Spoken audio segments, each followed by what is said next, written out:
ये कहानी एक छोटे से शहर की है। इस शहर में वर्मा खानदान रहता था।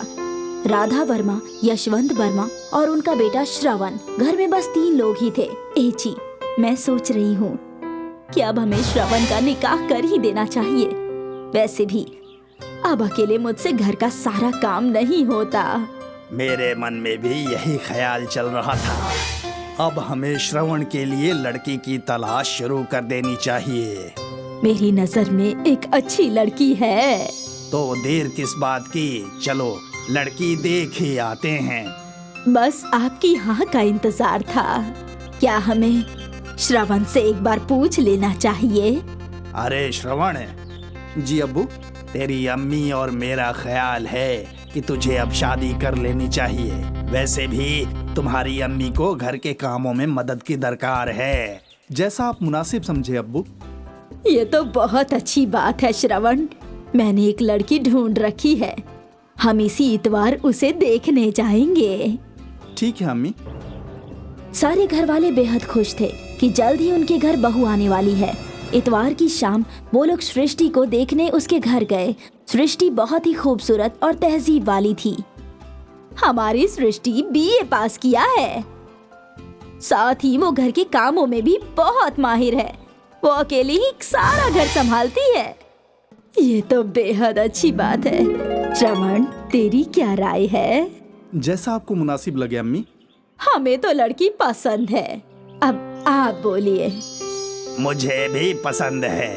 अगर आप लोगों को हमारा बेटा पसंद है तो ये रिश्ता तय कर देते हैं। बिल्कुल, हमें तो आपका बेटा श्रवण बेहद अच्छा लगा है। इतना फर्माबरदार दामाद हमें और कहाँ मिलेगा। सृष्टि शर्मा कर बावर्ची खाने में चली गई। जब सबको रिश्ता तय ही है तो तय रहा। अगले हफ्ते ही इनकी मंगनी कर देते हैं और फिर तारीख पक्की करके निकाह कर देंगे। ये लीजिए, मुंह मीठा कर लीजिए। श्रवण और सृष्टि का निकाह तय हो गया था। दोनों खानदान बेहद खुश थे। एक हफ्ते बाद दोनों की मंगनी हो गई और फिर कुछ माह के दरमियान ही दोनों का निकाह भी हो गया। खुदा तुम्हारी उम्र दराज करे बहू। हमेशा खुश रहो। पूरा वर्मा खानदान बेहद खुश था क्योंकि वर्मा खानदान में बहू आ गई थी। सृष्टि सुबह जल्दी उठकर सफाई किया करती थी और फिर नहा धोकर बावर्ची खाने में घुसती थी। जब तक घर वाले उठते थे तो घर का सारा काम खत्म हुआ होता था। अरे वाह बहू, तूने तो सारा काम सुबह सुबह ही निपटा दिया। वो अम्मी, मैं सुबह सुबह जल्दी उठती हूँ ना, तो सोचा घर का सारा काम कर लूं। बहुत अच्छा काम किया बेटा। हमारी बहू बहुत अच्छी है।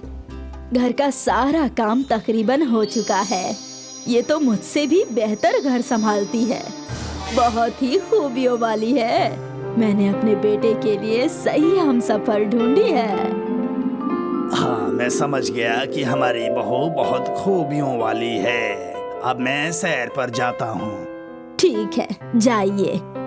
क्योंकि अब वर्मा परिवार में बहू आ गई थी जो घर का सारा काम बखूबी अंजाम दे रही थी। इसलिए राधा के पास करने के लिए कोई काम नहीं था। वो टीवी देखने बैठा करती थी। टीवी देखते देखते सुबह से दोपहर हो गई। अब दस्तरखान लगा देती हूँ। खाने का वक्त हो गया है। राधा खाना लेने बावर्ची खाने में जा ही रही होती है कि तभी सृष्टि खाना लेकर बाहर आती है। अभी मैं खाना निकालने ही जा रही थी। आपको तकलीफ उठाने की क्या जरूरत है अम्मी? मैं हूँ ना, बस एक आवाज लगाइए। सास बहू ने एक साथ खाना खाया। अब से ये रोज का सिलसिला बन गया था। सृष्टि अपनी सास को कोई काम करने ही नहीं देती थी। वो सारे घर का काम अकेले ही करती थी। कुछ महीनों बाद राधा को ये आदत हो गई थी। बहू। जी अम्मी। एक गिलास पानी पिला दे। अभी लाई। आहिस्ता आहिस्ता राधा बस टीवी के सामने ही बैठी रहती थी। ना वो ज्यादा चलती थी, ना ही कोई काम करती थी। वो आलसी हो चुकी थी। एकाएक राधा की तबीयत खराब रहने लगी। मेरे पूरे जिस्म में दर्द है। समझ नहीं आ रहा कि क्या करें। मौसम का असर होगा और ऊपर से अब तुम्हारी उम्र भी बढ़ गई है। आपके कहने का मतलब है कि मैं बुढ़ी हो गई हूँ? अब भला सच को कैसे झुठला सकती हो? मैं बूढ़ी हूँ तो आप भी तो बूढ़े हो गए हो। मैंने कब इनकार किया? मैं तो बुढ़ा हूँ ही। राधा वर्मा ने अपनी बीमारी पर ध्यान ही नहीं दिया। वो जिस्मानी दर्द को हल्के में ले रही थी। कुछ वक्त गुजरने के बाद उनकी बीमारियां बढ़ गई। आहिस्ता आहिस्ता उसके जिस्म पर सूजन होने लगी। अब वो चाह कर भी ज्यादा चल नहीं सकती थी। उनका सांस भी फूल रहा था। एक रोज की बात है, श्रवण ने डॉक्टर को घर पर ही बुलाया। मेरे पूरे जिस्म में दर्द है, ना मैं चल सकती हूँ और ना ही कोई काम कर सकती हूँ। ये सब कब से हो रहा है? अभी कुछ ही महीनों से। इससे पहले आपकी तर्ज जिंदगी कैसी थी? मेरा मतलब है आपका रोज का मामूल क्या था? सुबह से शाम तक घर का काम अंजाम देती थी, लेकिन तब जिस्म में कोई तकलीफ नहीं थी। फिर बेटे की शादी हो गई और सारा काम बहू ने संभाल लिया। तो आप दिन भर क्या करती हो? क्या करूंगी, टीवी देखती हूँ। आपको दवाई की जरूरत नहीं है। क्या मतलब है डॉक्टर? आपकी अम्मी को कोई बीमारी नहीं है। ये अपने जिस्म को जरूरत से ज्यादा आराम दे रही हैं। जिंदगी भर वो काम की करती रहीं तो सब कुछ बेहतर रहा, और अब उनके पास कोई काम ही नहीं है तो आलस की वजह से ये तकलीफ शुरू हो गई है। मैं यही मशवरा दूंगा कि इन्हें कुछ काम और चहलकदमी करनी चाहिए। ठीक है डॉक्टर। डॉक्टर के जाने के बाद राधा वर्मा सोचने लगी, क्या ऐसा भी मुमकिन है? कोई बिना कुछ किए भी बीमार पड़ सकता है, लेकिन शायद मुमकिन हो। अगले दिन से राधा वर्मा घर का थोड़ा थोड़ा काम करने लगी और अपने शौहर के साथ चहलकदमी पर भी जाने लगी। आहिस्ता आहिस्ता उनका बदन दर्द ठीक हो गया और कुछ ही माह में वो तंदुरुस्त हो गई। राधा को अपनी गलती समझ में आ गई थी। तब से वो कभी भी आलसी नहीं बनी। इस कहानी ने हमें ये सिखाया कि अगर हमें अपने जिस्म को तंदुरुस्त रखना है तो आलस को छोड़ना पड़ेगा। आलस और आराम जिस्म के लिए नुकसानदेह होते हैं। ऋषभ कोलकाता में मुलाजिम था। वो हर शनिचर की रात को वर्धमान आता था। अभी नई नौकरी थी, इसलिए बीवी को अपने साथ नहीं रख सकता था। उनके निकाह को 2 बरस हो चुके थे। वैसे भी अम्मी ने पहले ही कह दिया था, निकाह का मतलब ये नहीं है कि आते ही लेकर परदेश चले जाओ। अभी हमारे पास ही रहने दो, कुछ तौर तरीके सीख लेगी फिर ले जाना। इतवार का दिन था। मौली घर की सफाई में लगी थी। सासू जी पार्वती की आवाज आई, अरे बहू, जरा ये अचार जरा धूप में रख दे। अचार का मर्तबान उसके हाथ से फिसलकर टूट गया। इस बात पर अम्मी ने उसे बहुत डांटा कि रो रो कर उसकी आंखें सूज गई। ऋषभ बैठा ये सब कुछ देख रहा था, लेकिन कुछ बोल नहीं पा रहा था। वो बेचारी सुबह से ही लगी हुई थी। उसकी ननद रमा आई। रमा अम्मी के पास बैठकर अपनी परेशानियों का रोना रो रही थी। तभी अब्बू घर में दाखिल हुए। अरे भाई, कहाँ हैं सब लोग? नाश्ता वाश्ता मिलेगा कि नहीं? सब लोग उठकर बाहर आ गए। बहुत भूख लगी है, जल्दी नाश्ता ला दो। बस अभी लाई। सबने मिलकर नाश्ता किया। मौली आज सुबह से ही लगी हुई है। आज खाना बाहर से ही मंगवा लेते हैं। अरे क्यों बाहर से मंगवा लूं? इतना भी कोई ज्यादा काम नहीं कर लिया। चलो हटो, मैं बना देती हूँ। मैं बना तो रही हूँ।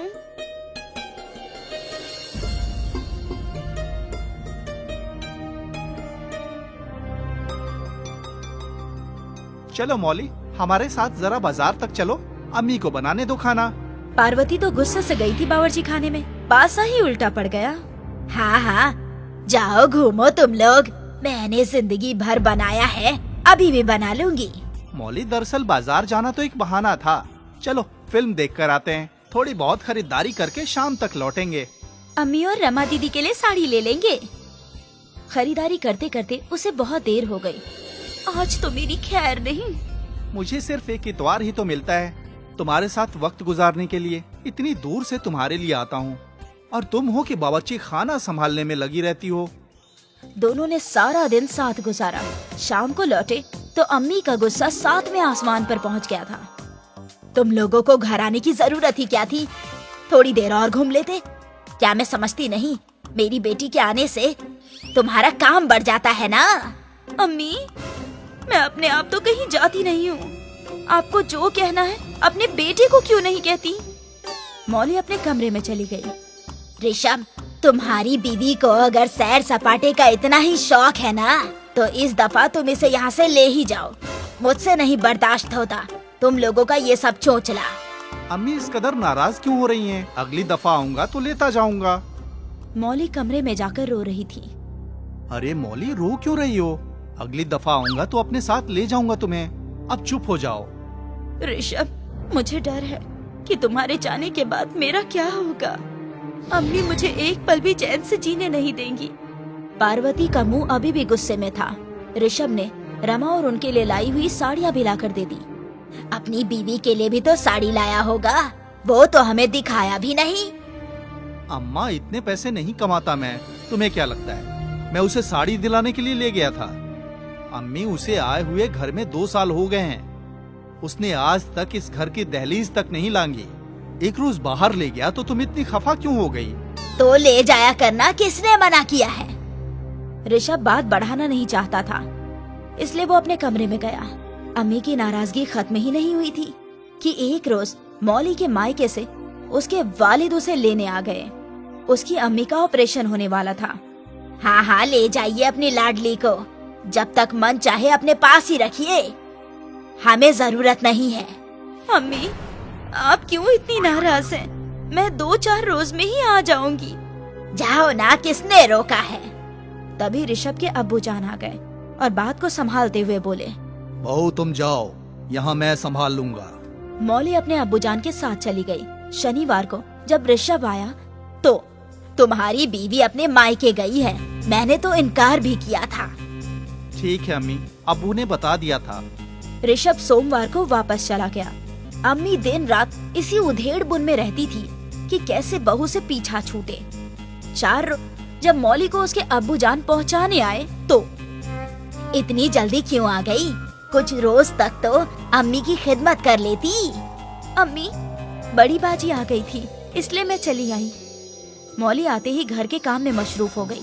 तब तक पार्वती उसको एक फोटो दिखाते हुए बोली, ये तस्वीर तुम्हारे कमरे में पड़ी थी। मैंने ऋषभ को तो नहीं दिखाई, लेकिन तुमसे पूछना चाहती हूँ कि आखिर किसकी है ये तस्वीर? मौली ऊपर से नीचे तक कांप गई। उस तस्वीर में वो उसके साथ कॉलेज में पढ़ने वाले रवि के साथ थी। उसने सोचा था कि मौका देखकर ऋषभ को बताएगी, पर ये तो गजब ही हो गया। अम्मी, ये तस्वीर ऋषभ ने देखकर फेंक दी थी।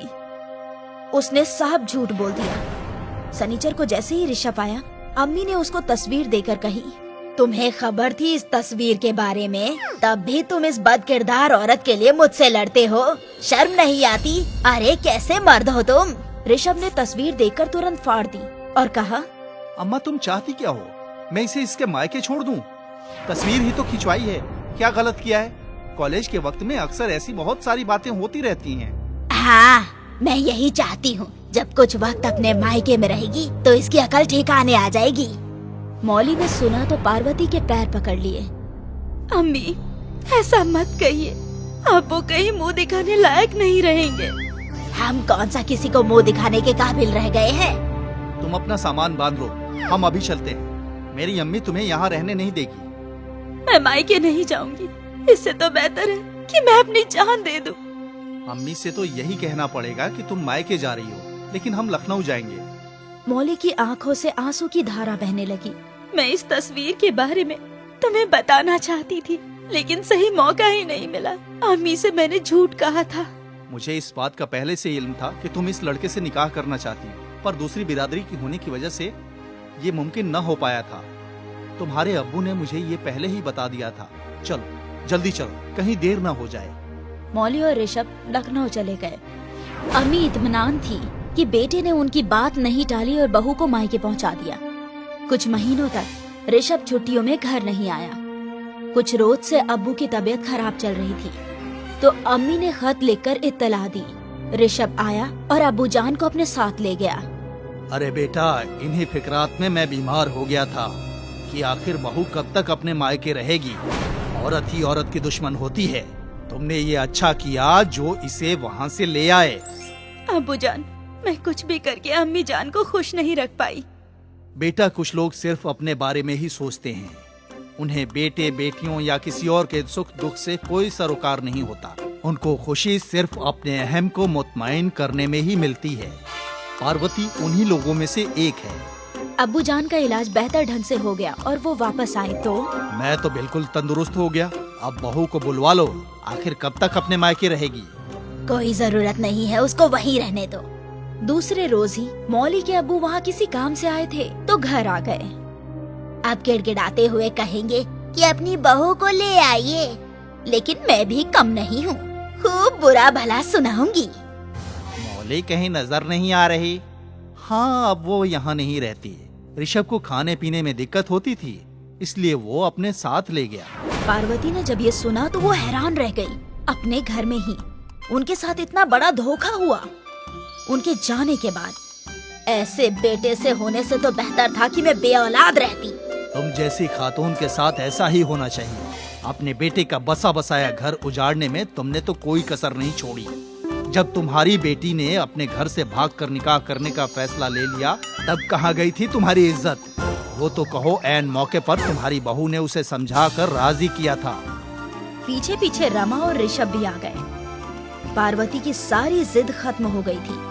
उनका सर शर्म से झुक गया था।